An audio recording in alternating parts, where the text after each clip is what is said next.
More refined, more advanced, but still an absolute hooligan, the 10th generation of Mitsubishi's Lancer Evolution moves the game on yet again. Those expecting supercar slaying performance on a cheap budget may need to chat again to their bank managers, but there's no doubting the awesome capabilities that the Evo X offers up in return.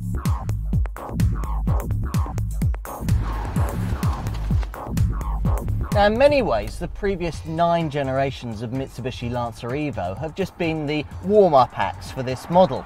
Yes, there have been some great cars, the Evo 6 and the Evo 8 stand out for me, but never quite in the history of this iconic all-wheel drive turbo sports saloon has there been a step change quite as massive as that from Evo 9 to Evo X.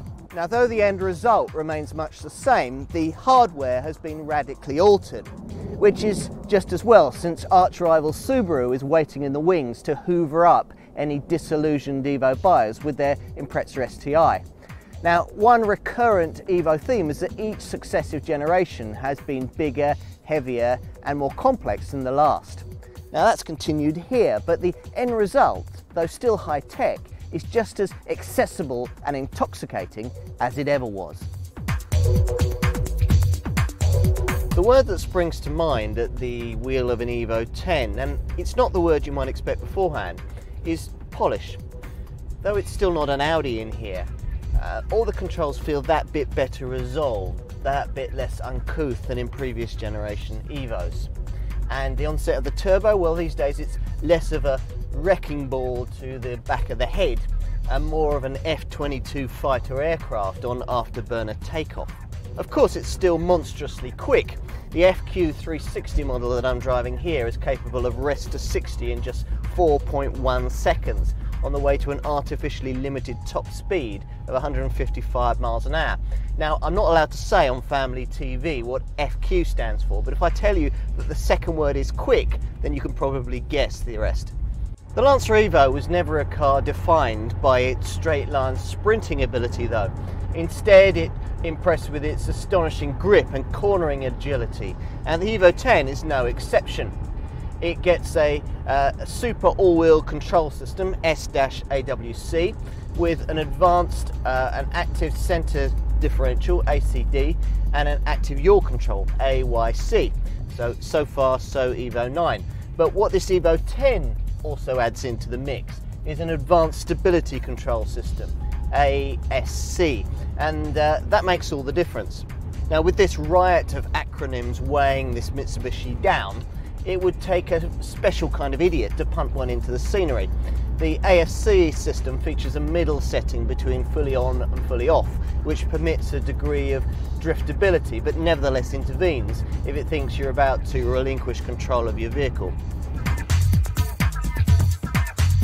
Perhaps the most interesting design feature of this car is a technical one. You don't have to opt for the conventional 5-speed manual gearbox that I've got here. Believe it or not, a car this expensive doesn't have a conventional 6-speed manual gearbox, but anyway, what you can have is an SST sport shift transmission semi-automatic gearbox with 6 speeds and these clever paddles that sit behind the wheel. It's a sequential twin clutch system that is very similar in concept to Audi's DSG semi-automatic gearbox that pre-selects the gears in the gearbox before you actually need them to smooth the changes up and down the transmission.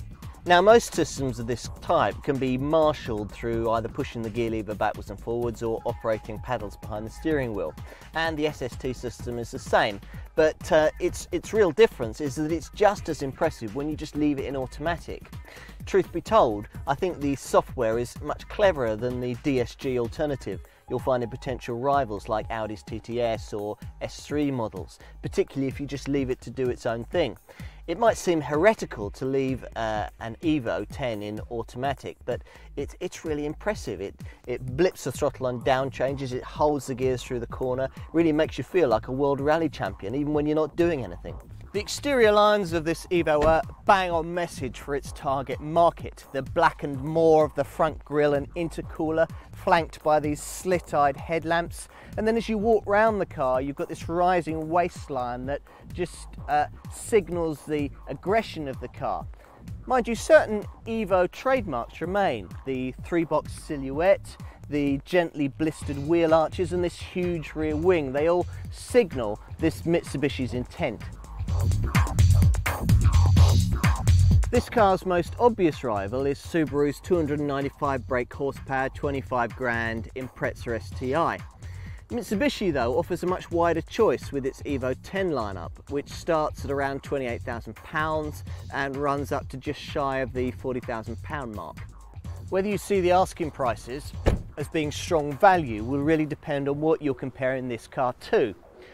£35,000 to £40,000 might be a lot of money, it certainly is, but it won't buy you much if you're looking for another practical 4-door saloon capable of taking 4 people and their luggage to 60 in 4 seconds.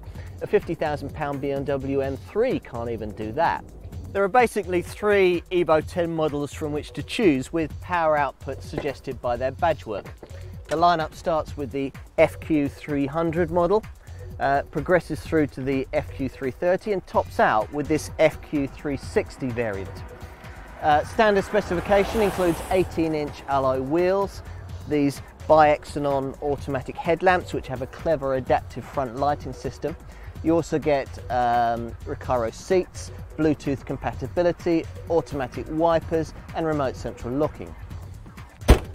There are plusher trim options of course, but in many ways the less gear you put inside your Evo, the more sense it makes.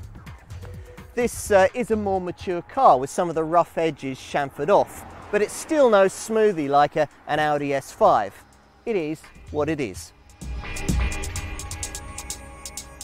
Now, budget big in terms of your running costs for this car. Very short service intervals, a prodigious appetite for 98 octane fuel, and insurance premiums that read like telephone numbers are all part of the Mitsubishi Evo ownership experience. Now, this might come as something of a shock to those who expect supercar slaying performance on the cheap, but the truth is that Evos have always been extremely high maintenance cars. Now, depreciation on this 10th generation version will be a good deal better than it was with the Evo 9, which was very much seen as a swan song model, hardly changed from the Evo 8. It's also a decent bet that this Mitsubishi will hold its value better than a comparable Subaru Impreza. CO2 emissions, well, they vary between 246 and 328 grams per kilometre of CO2 depending on the model you choose. And fuel consumption, well, you'll struggle to do better than 28 miles to the gallon, even in restrained day-to-day motoring. Such is the thirst of the engine. The market for the Mitsubishi Evo is a strange one. Almost exclusively working class male, the Evo is a poster child for a generation who would once have goggled through showroom windows at Ford Sierra Cosworths and before that at Ford Capri 2.8s or Opel Manta 400s. Now, the Mitsubishi Evo 10 is a more refined, cleverer car than its predecessors, but it's still going to reward its owner with the adulation of teenage boys and the neurotic awareness of flashing blue lights. By any standards, it's a towering achievement and a devastatingly effective performance car. The problem for Mitsubishi lies in customer loyalty. So many Evo owners, after all, graduate onto Porsches or fast BMWs and never return. Now, this 10th generation car gives Mitsubishi its best chance yet of retaining these kinds of customers, a smoother, more usable, better quality everyday product. Yet still one that makes you feel like you're at the wheel of a rally replica. Nothing else quite replicates the feeling that you get flat out at the wheel of this car. Every enthusiast should drive one at least once in their lives. It's as good as that.